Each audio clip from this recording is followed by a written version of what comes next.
live, and do we have a surprise for you? Today is a very important birthday. It's the birthday of our past and future president, Donald J. Trump. And Mr. President, we wanted to all wish you a happy birthday. We're all behind you. There's no need to even tell us that you're innocent. We know you are. This has been one after you've been there for us, and I can tell you the audience loves you. Well, Rudy, I love your audience too, and we are of like mind, and you're a fantastic guy. And by the way, I hear your show is doing really well, but you asked me to call in, and I always call in for you. And I just want to say hello to your audience and thank you for the happy birthday. I don't love birthdays like I used to. We get to a certain age where maybe birthdays aren't the greatest day, but we're doing something very special. We just got new poll numbers, and we're at the absolute top. It's been really a fantastic. Can you tell us? Can you give us a little hint on the new poll numbers? Yeah, I'm at 64 to 19 to 2 and 3. Everyone else is at 2, 3, and 4 and 1, and you have a couple of zeros in there. Chris Christie's at 0. Ada, I call him Ada Hutchinson. It's Asa, but I call him Ada Hutchinson. Is at 0. And you have a couple of others at 0, so it's pretty good. But we're very happy. It's been really amazing. You've seen what's happened, and interesting since this indictment hoax put up by a radical left group of maniacs. I mean, since this took place, since the deranged, this is a deranged prosecutor who's failed often, and we're going to make him fail now because what they've done is wrong. That's why, I mean, I think we picked up probably additional poll numbers, but we're really doing well, and we're doing very well against Joe Biden. We're way up over Biden, too, so we're happy about that. Well, I think, Mr. President, the American people, a lot of them realized it before, but I think they realized that, but for the grace of God, there go I, that they're very much going to be next. And you're putting up this fight for us is going to stop that, and we bless you for it, and with you. We have a 20. We have to win in 24. If we don't win, I think we're not going to have a country anymore. It's as bad as that. Most important election we've ever had. If we don't stop these people, communists and they're Marxists and they're 100% correct, Mr. radical President. left people. So we have to stop them, Rudy. So 24. Well, now you go and enjoy your birthday, and pretty soon we'll have a nice long conversation. Hello to your audience. We love Maria and I and Ted and all our pals here. We admire you so much, Mr. President. And we feel so for you, and God bless you. Thank you very much, Rudy. Keep up the good work. Bye-bye. Thanks. Bye. So that's a good way to start a show, don't you think, Ted? What do you think, Ted? You think we could start every show that way? I think so, Mayor. And of course, you have enjoyed a long friendship with the president. And he told us earlier that he'd call. And he called right at 8 o'clock. He called right at 8 p.m. Do you know, for the last couple of weeks, some reporter noted this, and I don't know if it was a good or a bad one, but that he's been extraordinarily punctual. Everything off, boom, boom, boom, like a clock, which tells me, I campaigned with him for 6 months, 24 hours a day, which tells me, boy, he's locked in. Yeah, he's locked in. I wouldn't want to be in his way when he gets locked in. He sounded great. But, of course he'd be locked in. What they did to him is unthinkable. It's unthinkable. And, I really mean this. We said it to him. Now let's say it when he's not listening. So you'll see that it's very, very credible. This could happen to you. Now, why do I know that? Because it's happened to me. Right? I'm not the president. I'm not Donald Trump, but lawyers representing clients since we had law. You don't go after lawyers because of their clients, not if you're honest and fair, not if you're unafraid and think you have a good case. You only go after lawyers when you're trying to frame somebody. I mean, you look at this excuse for an indictment. I don't understand it. And I hear, some of the law professors now chiming in on this. I don't get how this indictment contains statements that he made to his lawyer. What happened to the Sixth Amendment of the Constitution? I mean, the damage that the Biden people have done to the United States Constitution has never been exceeded in American history.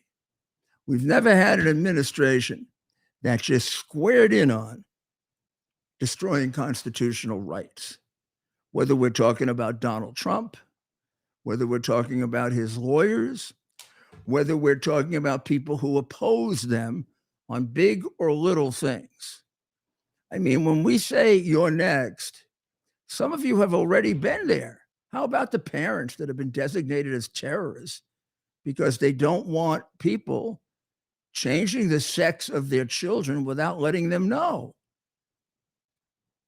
Now, the Attorney General that we have,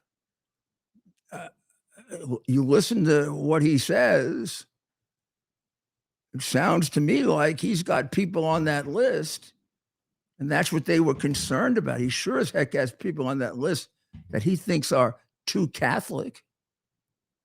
I didn't know he was like the theologian in charge. And what does it mean to be too Catholic? What they're worried about is that Catholics aren't going to vote for them because Catholics have a moral code and they don't. They are a completely amoral, immoral group of people. When you tell me that you're all enthusiastic about sending cross-dressing, what do they call these people, Ted? These cross dressers that go in and try to train the children. They call them groomers. These are groomers. Groomers, correctly. And I keep telling you this, and nothing ever happens, of course, because of their protection. And I've got to see what I can do about making something happen.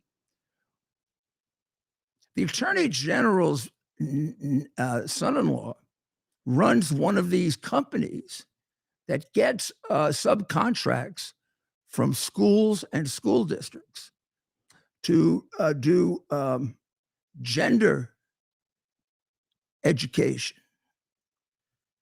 Now, I don't know where we came up with the idea that we should do gender education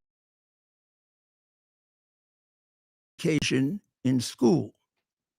I particularly don't when after the pandemic, the performance of our children in school got the hell kicked out of it. I mean, we're like 26, 27, 28, 29. We're going into 30s and 35s in terms of performance for our kids. Yes, I'm talking about kids in poor areas and poor districts. I'm talking about kids in general. I mean, proportionately, and at the level we were at, we took a hit everywhere.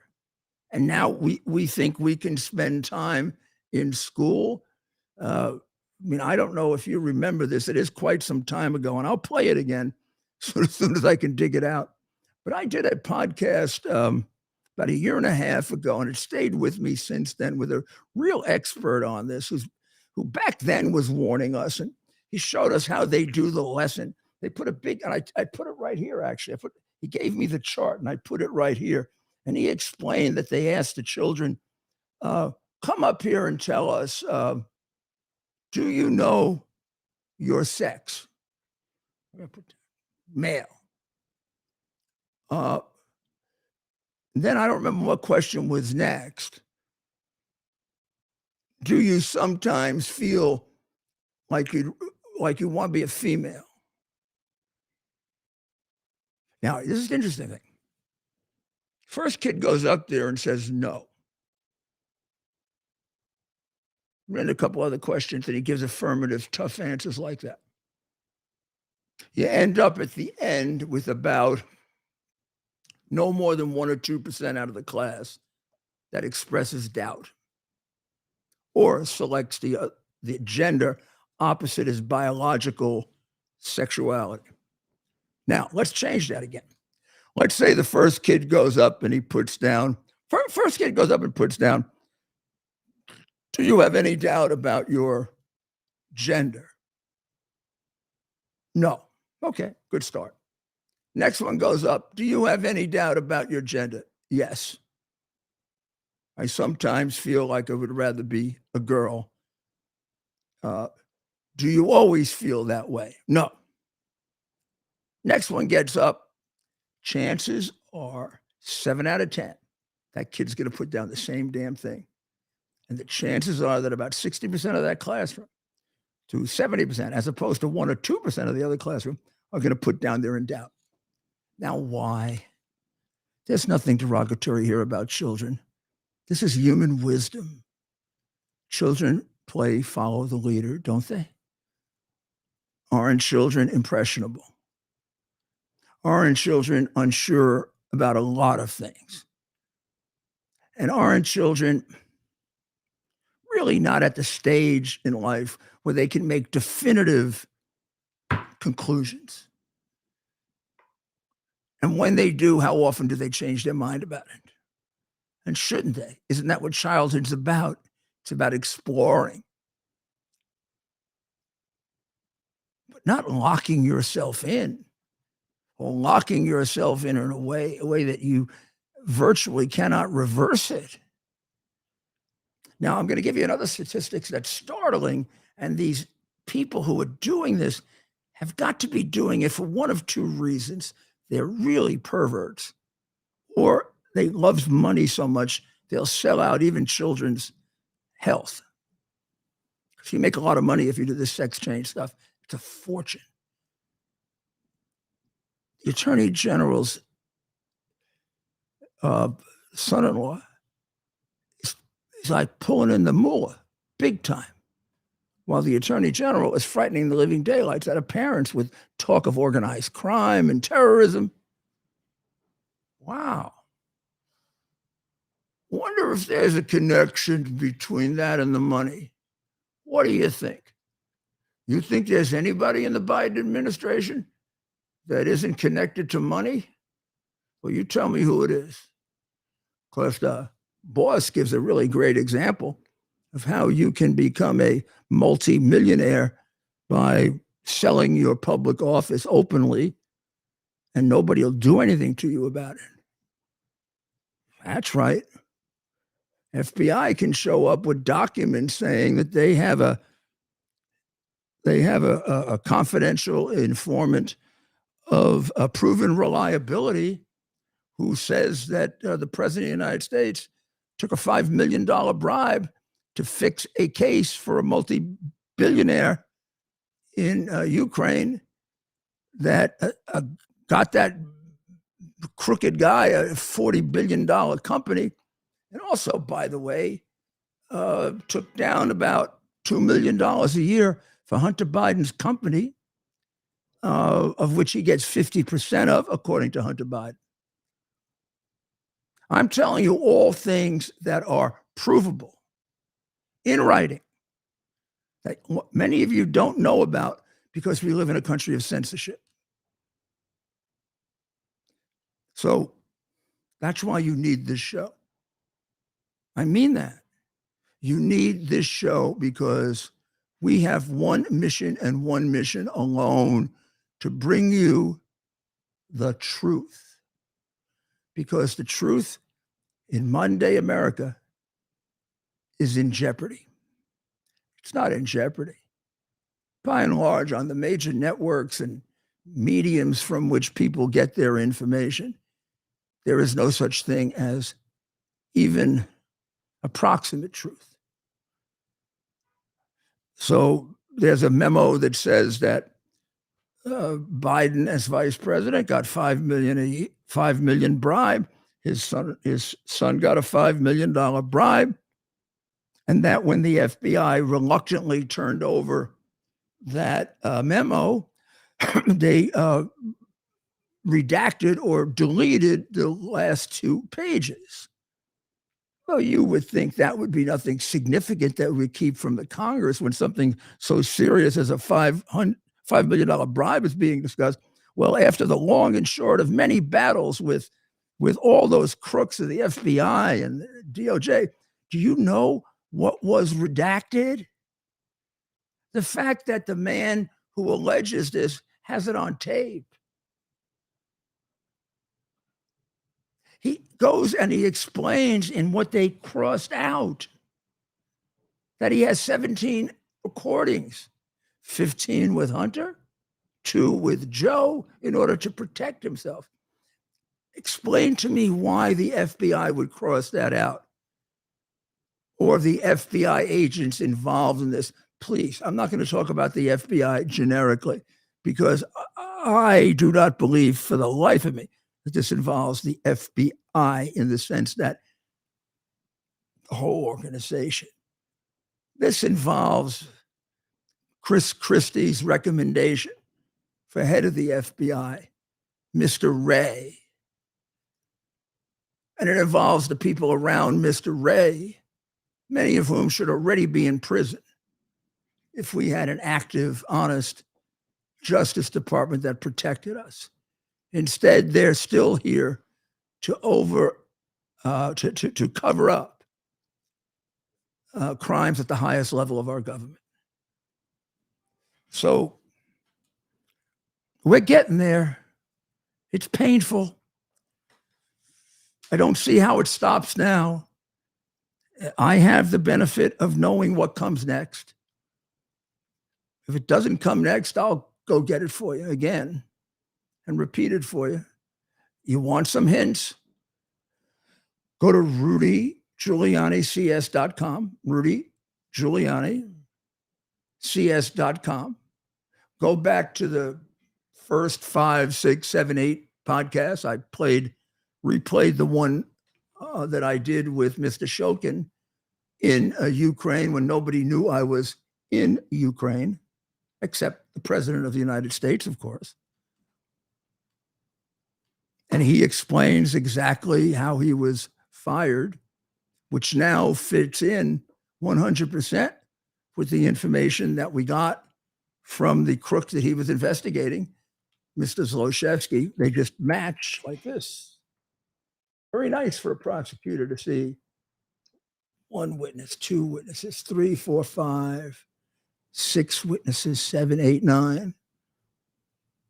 When I have some time, and I don't have a lot of time, but I keep saying that I'm going to just do a chart for you, because this is how I prosecuted some of the worst criminals in the latter part of the 20th century. I always use charts. When they have these law and order and they put up those charts of criminals, I don't know if I started it, but I don't remember seeing anybody else doing it before I did it. In fact, I persuaded the Justice Department to go after the 5 families of the mafia as well. A chart. The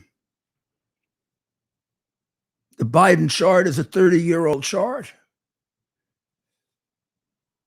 You could concentrate on the worst part, the point man part. Joe Biden as point man is a tailor-made racketeering case in which every time Obama would make him, he'd call him a point man. 2 things would happen for sure. 1, he would fail in whatever mission Obama gave him for the United States. Fail miserably. On purpose, part of a bribe. Of course, as Gates said, he failed at everything he ever did. I don't know, but he failed. But then this complete boob was taking in money. He fails in Iraq. He comes away with a $1.5 billion housing contract for his brother James, which his brother James has a quarter of, for doing nothing, for not knowing how to build housing, or have pretty good score, for knowing nothing. James has been one of his legendary bagmen, meaning he's been doing it when they were scummy little trailer trash grifters, grabbing whatever they could get, when James started as a so-called representatives of companies, and they would pull out whatever bucks Joe could shake him down for. And this guy went to international criminal. Absolutely. Then you've got the point man in Ukraine. That was a great job. He was sent to Ukraine to quell the corruption and set back the Russians. He increased the corruption, and the Russians gained more territory. Plus, he walked away with, we don't know yet how much, where it's growing. We always had locked up nice and tight about 8 million in the 2 million a year. Those are documented, and you see them actually going in the bank account. You do have an additional 1.4 million in laundered money out of a $14.2 million laundered transaction. They get their piece of it. I believe it's 1.4. And then there's a second one.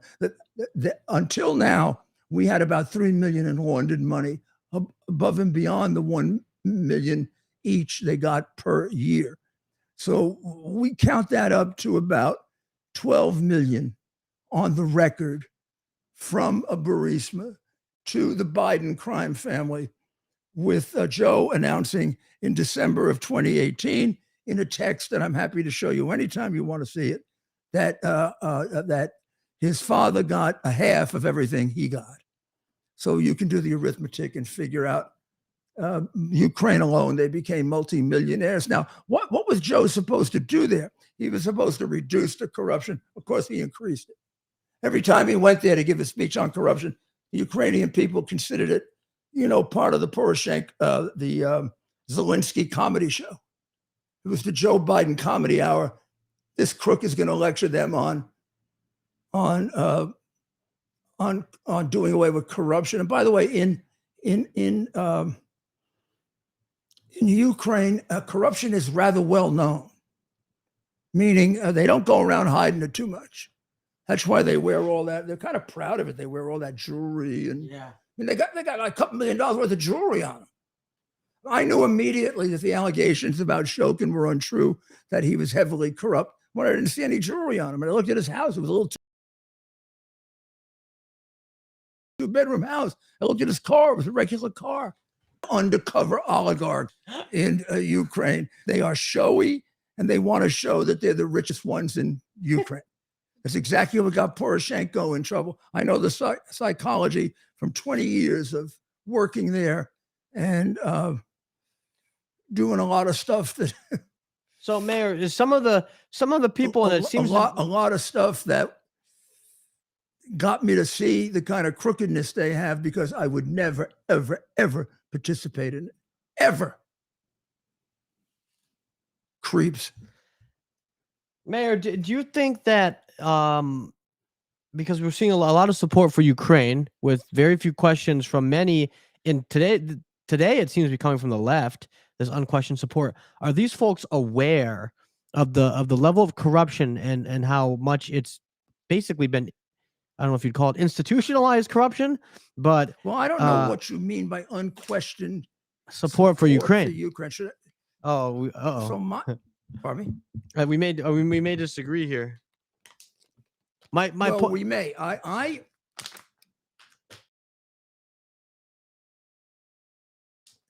I have since 1990 been a very, very strong supporter of Ukraine freedom, Ukraine democracy. I was with members of the group that wrote the Constitution for Ukraine. I had nothing to do with it, but they actually were spending a little bit of their summer with me, and two of them are very, very close friends of mine, and I have two Ukrainian Catholic godchildren, and I've been to Ukraine over the years. Not a lot, but nothing like 14 times like Joe, but I've been there, and I've actually done some work there. I know the good and the bad about Ukraine. I know that it is I'm going to say it, a thoroughly corrupt country. You got to work hard not to be corrupt in Ukraine. You got to work at it. You can do it, but you got to work at it. You got to have a hell of a lot of integrity. I don't know any Democrat there that has a hell of a lot of integrity. In fact, I can't seem to find any Democrat with integrity. integrity now. They let Biden steal like crazy and do. You got to separate the Ukrainian government, which is crooked as hell, from the Ukrainian people, who are extraordinary human beings, really very, very religious, very family oriented, very well educated. I'm going to say I'd like to take a look at how they do compared to our kids. I would imagine. I mean, there are very few Ukrainians that don't speak 2 or 3 languages. How many of our kids speak 2 or 3 languages? And that's not just because of Russian and Ukrainian. They also speak French. They speak Polish. I'm still working on my first. Yeah. And, here's the strangest thing of all. Some of the crooks are patriots. You go figure it. So here's what the dopey lefties failed to be. First of all, most dopey lefties can't think. They can't think in anything but the most simplistic thoughts. You're either good or bad, or evil or not evil, or you're communist or you're not communist. And if you're communist, you're good. And if you're rich, you're bad. And they don't think. They emote. That may be a good way to describe it. It's like, if you're not a liberal, when you're 20, you have no heart. If you're not a conservative, when you're 40, you have no brain. So they have no brain. So you got to make a separation here. Very good people, very corrupt government. People don't deserve the government they have. Being invaded by Putin. Now, those people who say that we encourage Putin to invade by talking about Ukraine going into NATO, all that stuff, come on. Putin doesn't need anything to encourage him to invade.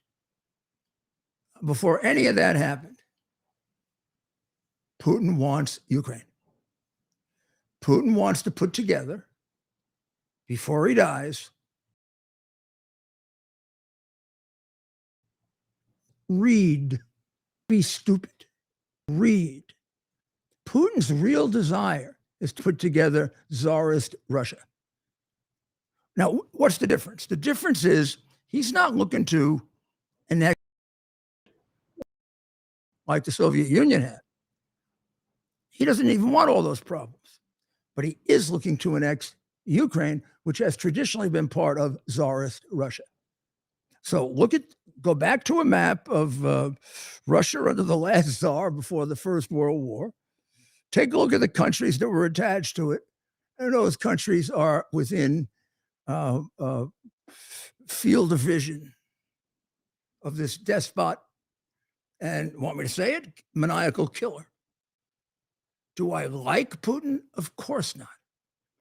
Do I understand he's extraordinarily intelligent? Yes. Do I understand he's extraordinarily conniving? Yes. Do I also understand that under the right circumstances, you can make a deal with him only if you are as smart as he is and as conniving as he is? If you're Joe Biden or Barack Obama, you have no chance. He just steps all over you because he understands how phony American lefties are. And you just take care of you just play on their phoniness. So how do I look at Ukraine? If Trump had been reelected, we'd never be there. And somewhere between 200,000 and 500,000 people that are dead to be alive today. That's a hell of a lot of people that died because we elected the creature we put in the White House. Is there anyone that doubts that Putin would have invaded if Trump were in the White House? If you do, please get over. You hate Trump if you want. Just don't let it take your intelligence away, okay? Just don't let it rob you of your intellect, as it does for so many people on the New York Times, for example.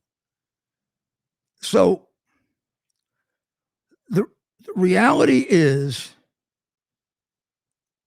that Putin has a vision in mind of restoring the Russian Empire. That is not the Soviet Union. Please understand that. Somewhat like, I was trying to think of a good example. Probably isn't a good example. Putin was not a big supporter of the Soviet Union. There's a difference here between Xi Jinping and Putin. Putin was a big supporter of Russia. The Soviet Union wanted to do away with Russia, meaning Russian culture, Russian religion, Russian everything. So do the Chinese. They want to do away with what the Cultural Revolution is all about. Go study it. Because to get to the nirvana of perfect communism, perfect socialism, your allegiance is to communism, not to any one country. Sound a little like Soros when you read his books about American nationalism. This is where they all come together. And I really hope that over the course of my podcasts and my shows and whatever, I get you to see the connections here. And this is not all separate things that happen and you say, oh my God, what a terrible thing they're doing in the schools by undermining our children's love of America and changing American history, or grooming them to be members of the other sex, or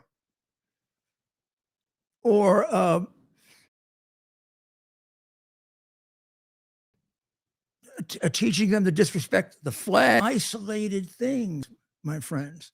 The appointment of the Soros DAs to create chaos in America is not isolated. It's not without a purpose. The purpose is to get us at a point where we not even overthrow our government, just give it up. Kind of like the way Saul Alinsky writes about and taught. Saul Alinsky, American communist,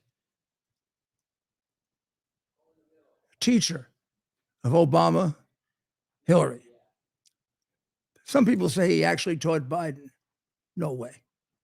Alinsky wouldn't be in a room with Biden. He's too stupid. Alinsky dealt with very, very smart people because he was a very smart person. Just a person with massive commitment to destroying what we know as America, the land of the free and the home of the brave. He wanted us to be a socialist, communist country. He just had a somewhat different way of getting there. Honestly, smarter from the point of view of America. Applied Marxism, let's put it that way. Also, you'd find that that was true of Gramsci and others from not just the same. So now let's take a short break and we will listen to our very, very good friend, who hopefully can be on tomorrow night, our friend Kirk, because I'm looking forward to his talking about the economy. Honey? You know what? Faith and family, freedom and finance are four things that we would do anything to protect. I trust the team at Kirk Elliott, PhD, Private Advisors, with providing the advice and sound strategies to take advantage of the inflationary pressures, the high interest rates, and the international challenges we face today. The Kirk Elliott team, with over 29 years of experience, shares our values and believes in people over profit. They can help you protect your finances from the big government policies that are out of our control. So what's in our control? The decision to act or not to act is within our control. I encourage you to act. Call Kirk Elliott, PhD, Private Advisors today. Start working with a team that will help you protect your retirement assets with gold and silver while sharing your desire to protect your faith, family, and freedom. Call them today, 720-605-3900. That's 720-605-3900, and tell them Rudy sent you. Or simply fill out a request for a free consultation at kirkelliottphd.com/Rudy. See what kind of questions we have on. Is there any kind of trend to the questions we're getting so that we can address ourselves for what these good people would like to talk about? Well, Mayor, one question I've seen tonight to get us started. Folks want to know, how will this play out? The president, of course, has been indicted. He was arraigned yesterday. First of all, How will this play out? happy Flag Day to everyone. I thought you would know why these were all here. Isn't it a beautiful flag?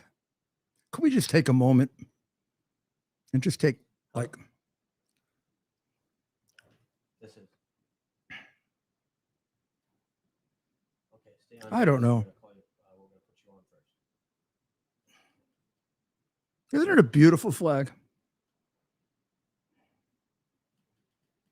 How you can do damage to this flag when men and women, and last thing they saw probably as they were giving their life, not just for their country, but to make France free, to make Italy free, make man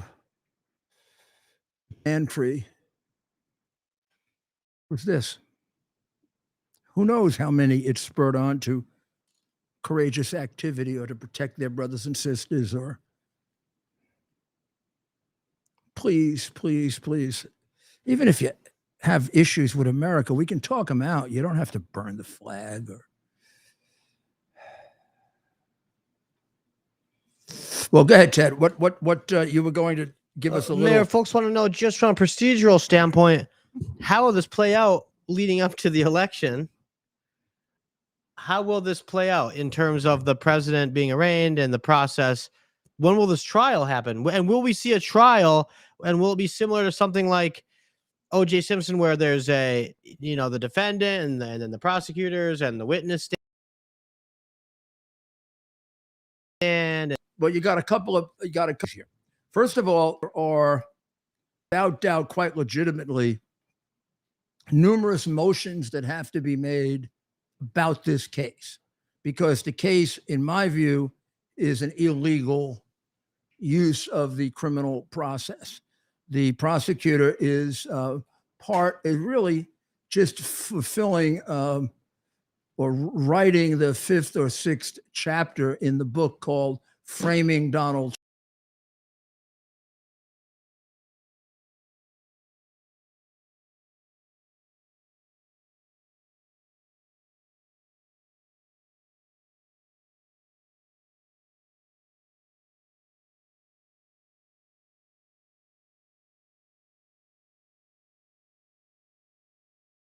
Incriminating interpretation, which is not the correct one, but still that, and then therefore robbing President or citizen Donald Trump of the attorney-client privilege. Now, the reason I say it's part of a whole continuum isn't this what they've been doing for 4 or 5 years? Isn't that what they did when early one morning they went into my law office and raided it and took everything out? Now, I had other clients other than, I had a law practice. They took it from me. They destroyed it. I had other clients other than Donald Trump. They walked out with everything. You don't have those clients after that, nor do you feel capable of honestly having them put their trust in you, since the government doesn't.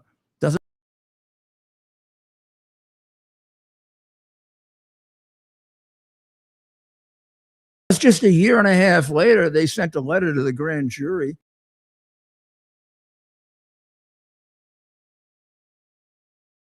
cause to indict me for anything. Where was their probable cause to raid me? They've never shown it to me. Did it disappear? Did it turn out to be false? I'm entitled to know that. It certainly didn't exist at the time they wanted to charge me with a crime. And I know I didn't commit a crime. So, you know, they can go talk about this all they want.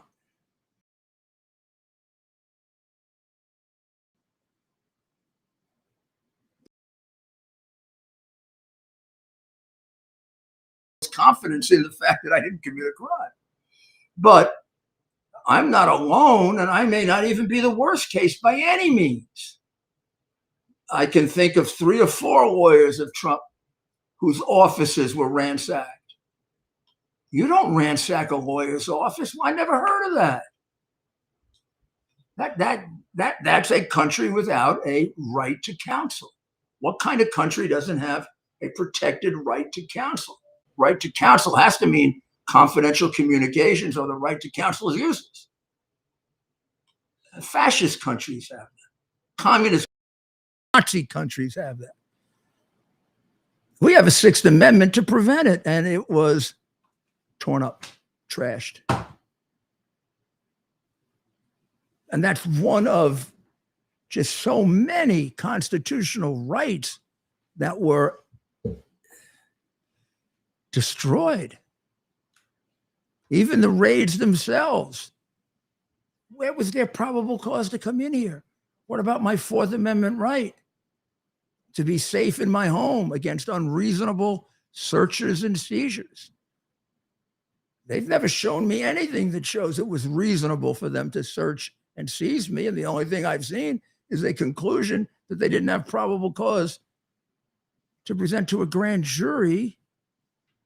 So what happened to the probable cause that you had to raid me and destroy whatever privacy I have? And how about your using your left-wing bar association, which is what if you don't think the New York bar isn't a creature of the left wing, I don't know where you've been on Mars, to suspend me from the practice of law. We're coming to you next, Ward. Because there's a danger I could cause a riot. I know once it was determined by the judge in Washington, an Obama judge, that I had nothing to do with causing the riot and that none of my language was inflammatory, you would think they'd have lifted the suspension so I could go back and make a living.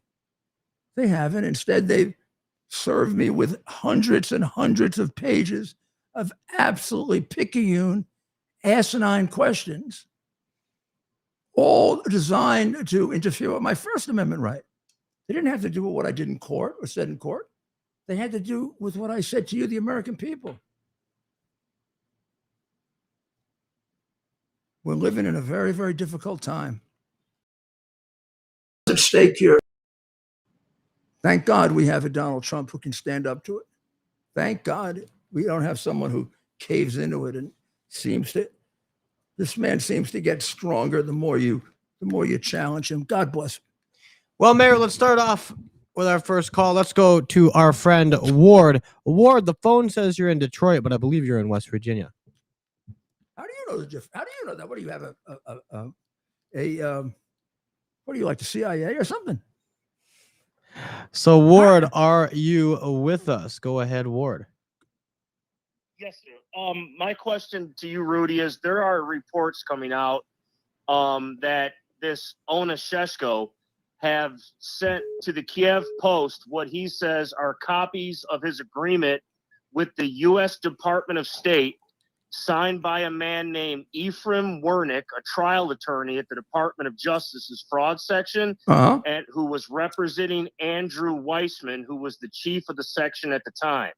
So apparently, Andrew Weissman and Wernick were the people at the DOJ who accepted the FBI agents' information. And I was wondering, there's also some reports coming out that they're saying I believe this is his name.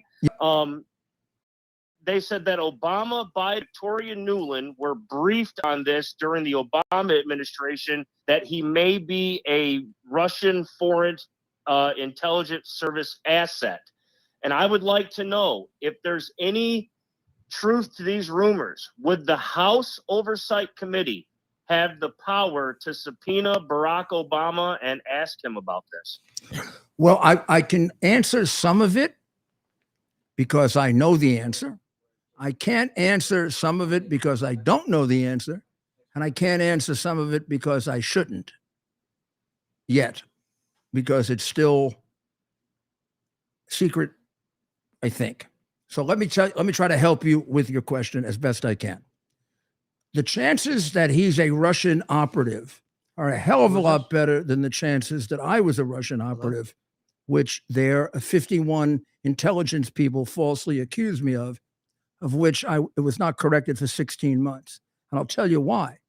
Because Mykola Zlochevsky is not just another Ukrainian. He's one of the richest men in Ukraine.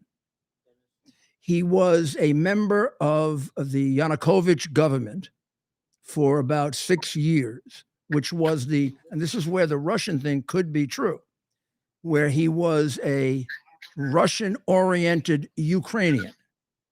In other words, he was a Ukrainian who would vote in favor of being annexed by Russia. And he worked for a government that was very close to Putin. While he worked for the government, and this is why the man is a master crook, he acquired very valuable leases for oil and gas.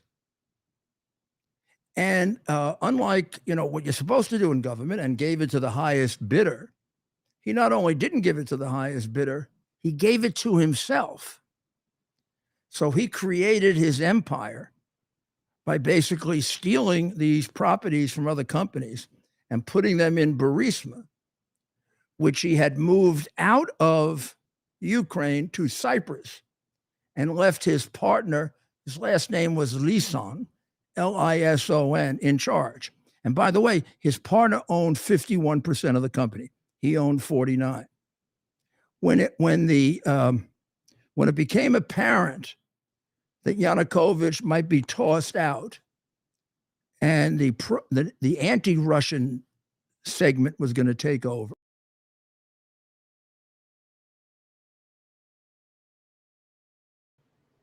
oh gosh, 40. I mean, the numbers are ridiculous, like 40 billion. And went and hid in Cyprus and other places. And he took again. Within a short period of time, poor Mr. Leeson drove his car into a tree and died, which resulted in Zlochevsky becoming the 100% owner of the company.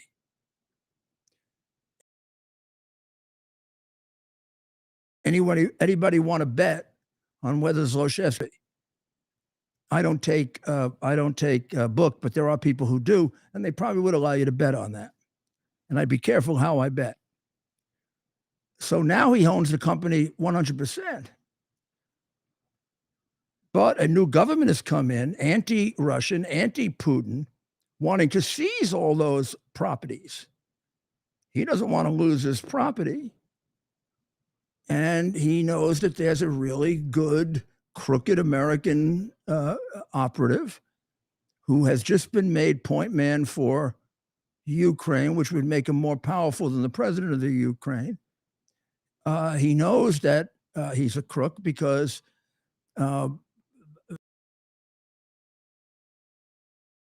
Biden's people have been going around Ukraine, which actually resulted in they're getting like 3.2 billion, a little amount. So he knew what the American press falsely denies, that Joe Biden's been a lifetime crook. So he makes a deal with the Bidens. The deal that he makes is he'll hire his son, who desperately needs a job because he just got thrown out of the military for being a cocaine addict. He'll hire his son's company. He'll pay them essentially $2 million a year.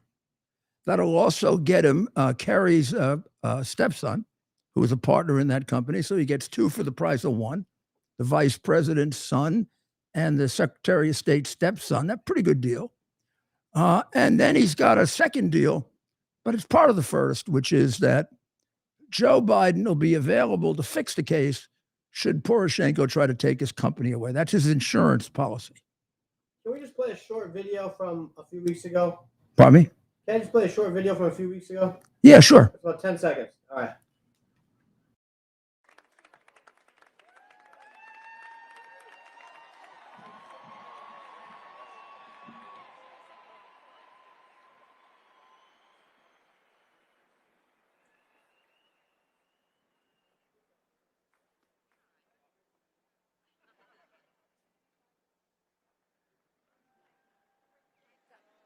Wing, 10 shot.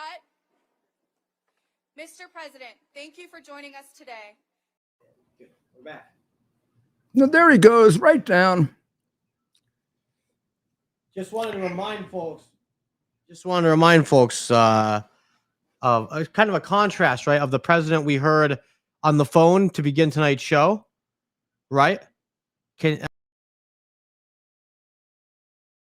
Our two president. Oh, my goodness. There isn't even, I mean, they don't even belong in the same sentence. I mean, it's so sad. But the story, the Burisma, there's no one who knows the Burisma story better than I do. And it was rejected over and over and over again. It was rejected by all of the newspapers. It was rejected by the U.S. Attorney's Office. It was rejected by the State Department when I delivered it to the State Department. It was rejected by the Department of Justice when I gave it to them in a 100-page outline in January of 2020. That's why I did my own podcast to special with OAN to preserve it for posterity. Everything they need, they have on tape. Shokin explaining how the case was fixed. Lutsenko explaining how he fixed it. Teleshenko explaining how somewhere around $100 million was paid to Poroshenko, the president of Ukraine. Oh goodness, we could go on and on. The straight out and out money laundering transaction that I got from the Latvian government that shows that that was a small amount of money, but Joe was the VP. That Joe got 800 grand in that one way back in 2014, 15, something like that. 16. I'm sorry, 16. Well, Mayor, why don't we take another call? Okay. That was a good call. He is one of our moderators on YouTube, and I believe, and Ward, we want to follow up with you on this. I believe he's a pro baseball scout. I won't give away any more info on that. He works. Yeah, okay. He travels the country. But maybe we can talk to him about Yeah, he's very open about it. some really good prospects. Yeah. Give us, let us know how the Yankees are looking. Well, they beat the Mets last night. Oh, wow. So those of you in the New York region, that's a big deal. The Subway Series, as they call it. So let's go to Dennis, who is a former New Yorker, now living in Indiana. Dennis, are you with us? Yes. Okay, my friend Dennis, what shall we talk about? Oh, hi, Mr. Mayor. Thanks for taking my call. I want to make a point about the FBI, but since you were just talking about the Ukraine, I have to say something. Sure. It doesn't look good that the person who's in the White House right now took all this money and did all this dirty business. And now there's a war that never would have happened if he didn't basically steal the election. And now the spigot's open and billions and billions and billions of dollars are flowing into that country. I'm just letting you know. We're not saying we don't like it. Wow. No. There's no doubt that complication has been imposed on it by the massive corruption of Biden and the Democrats. There's no question that they have created that complexity that never, ever should have been created. And that's the reason why bribes at that level of government are so damaging, because they affect your ability to fairly and impartially run your government. I kept making this point. Oh, Joe. Okay. I kept making this point to the press in 2020 when they knew about it and were covering it up. American people need to know about this. This is going to blow back on us and create tremendous problems. How can you cover it up? And they hated Trump so much, they covered it up. You don't think the press knew this whole thing? They know Biden's a massive crook. But you make a very good point. I mean, the only way I can find around it is we've got to do what we can to help the Ukrainian people. I believe that. We have to do what we can to make sure our money isn't stolen by a government that, despite the fact that it's fighting for its life, is also corrupt. They're capable of that. As I told you, some of the oligarchs that are the most corrupt are also the most patriotic. Zelensky's mentor, Kolomoisky, who is at the core of all of this, he runs the Privat Bank. He money launders. He's the biggest money launderer in Ukraine. Almost every money laundering transaction that are involved in those suspicious activity reports were done by Kolomoisky. He's also worth 30, 40 billion in illegal money. When the war of 2014 broke out, he left. He led a militia and he fought off the Russians in his village and is a hero there. Then he went back and he started stealing money again. It's a different way of life. It's a different way of thinking. Very different. But we should have a monitor for the money that we give them. And I don't know if you noticed this, but of course, our press, which is so damn corrupt, never emphasizes the fact that every time the Republicans put an auditor or a monitor or a whatever in the money we're giving Ukraine, the Democrats take it out. Now, somebody might say, oh, it's because it's going to slow down the bureaucracy. When the hell did the Democrats ever care about a bureaucracy? It's cut out because they know that a lot of that money is going into crooked pockets. Sure, we're giving them $100 million for arms. If 50 million sees it to the battlefield, we're in luck. And you got to look at it that way because that's the way Ukraine operates. I'm not being nasty. I'm not being mean. I love the Ukrainian people. They suffer from this horrible way of running a government. But then again, you can't be foolish and not realize it's going on and protect yourself, your government, and them against it. Biden can't because he participates in it. I don't know. He's made a lot more money crookedly than a lot of Ukrainians made. He fits right in with the crooked Ukrainians. That's why he spent 14 trips there. That's even before anything happened there. And his last 3 of his 4 days in office was spent not in Washington, D.C., closing up his matters, being careful about classified material, which we know he wasn't careful about since he sent it through Chinatown. He sent it to 2 institutes funded by China, and he put it right in the face of a guy working with a Chinese spy. So we know he wasn't concentrating on that. He was concentrating on making sure the flow of money from Ukraine continued after he left office. Make sure he cleaned up all the money he got there, and there was a little spigot of money still coming to him. Because Joe is not a public servant. Joe is a major crook. And you elected him president, or did you? One will never know. There was a show on radio once. Only somebody knows. Only the shadow man knows, or something like that. Well, Mayor, of course, we had the president to begin tonight's show. He seemed to be in very good spirits, energized, ready to go. As you said, he told you earlier he was calling at 8, and as soon as my 8 phone o'clock, right on the target. He's calling. Good thing we were ready. We just came back from a dinner. No. When he says 8 o'clock, Putin better be on the other end of the line, and who knows what could happen. That's another message that it sends to Putin, right? And you made this really good point before about that, how the president at times, he'd come off a certain way to these other world leaders, and it wasn't whether or not these other world leaders believed with what he was saying that he was going to do it. It's even a 1%, right? Even the 10% is the one he used. That he said, "I told Putin, you go into Ukraine. Basically, I'm going to bomb the living daylights out of you."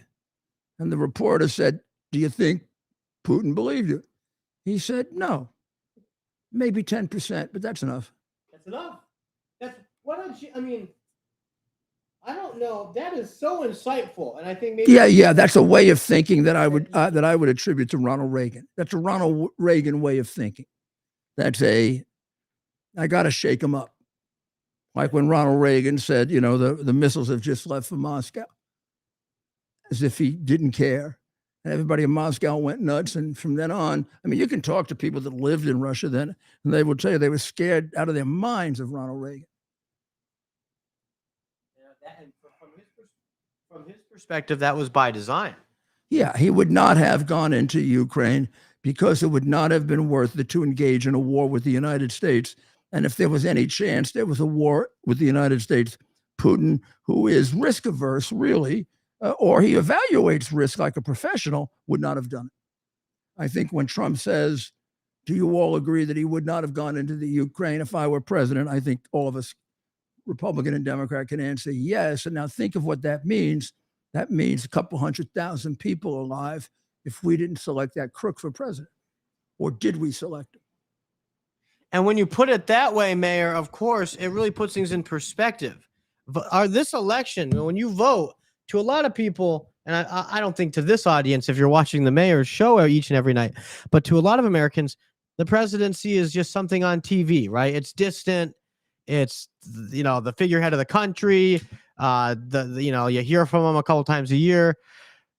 But when you talk about the difference between having Trump and Biden in terms of Ukraine and that region of the world, and you're talking about hundreds of thousands, if not millions of lives, it really hits home with the importance of selecting a good leader, or having a good leader at the helm, considering where we still are the most powerful nation ever to exist on the face of the earth. Leader? How about a leader?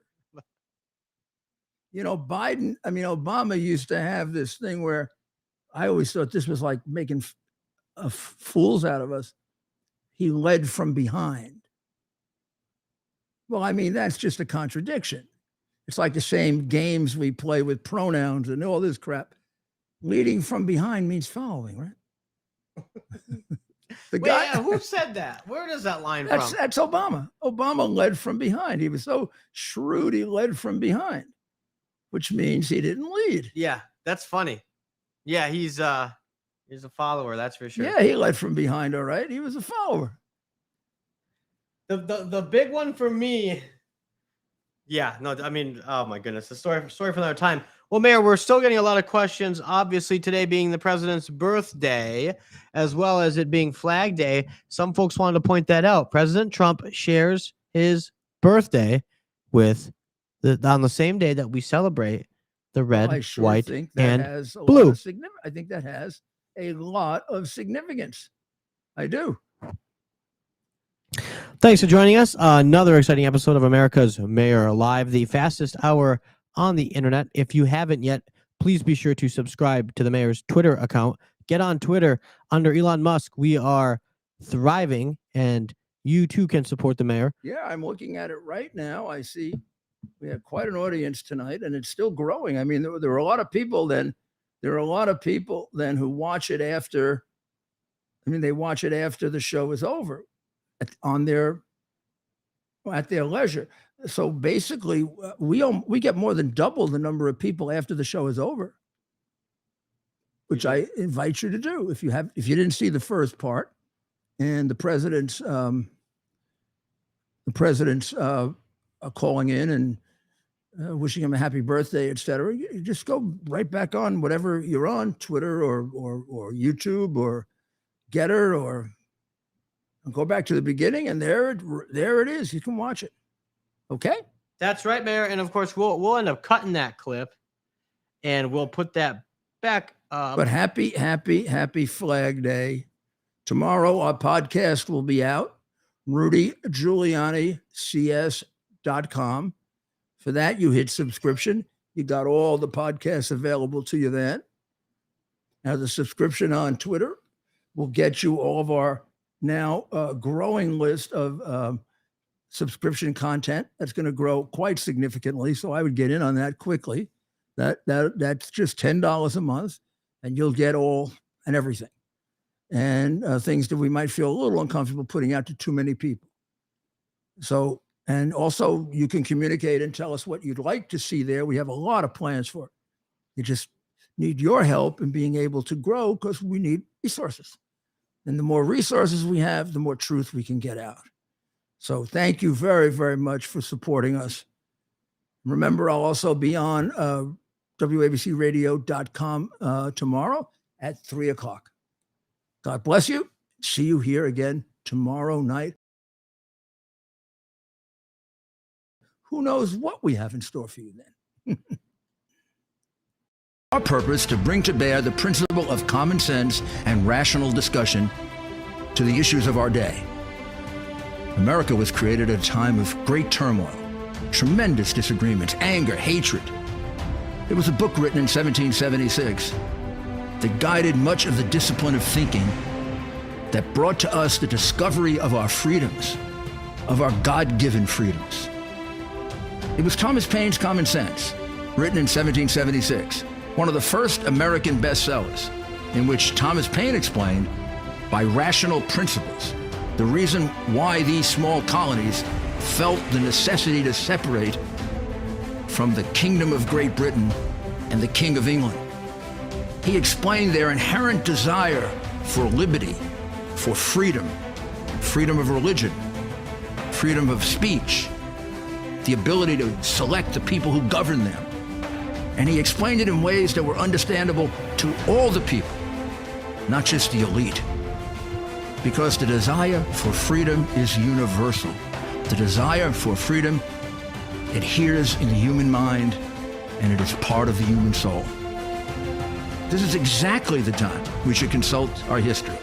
Look at what we've done in the past and see if we can't use it to help us now. We understand that our founders created the greatest country in the history of the world, the greatest democracy, the freest country, a country that has taken more people out of poverty than any country ever. All of us are so fortunate to be Americans. But a great deal of the reason for America's constant ability to self-improve is because we're able to reason, we're able to talk, we're able to analyze. We are able to apply our God-given common sense. So let's do it.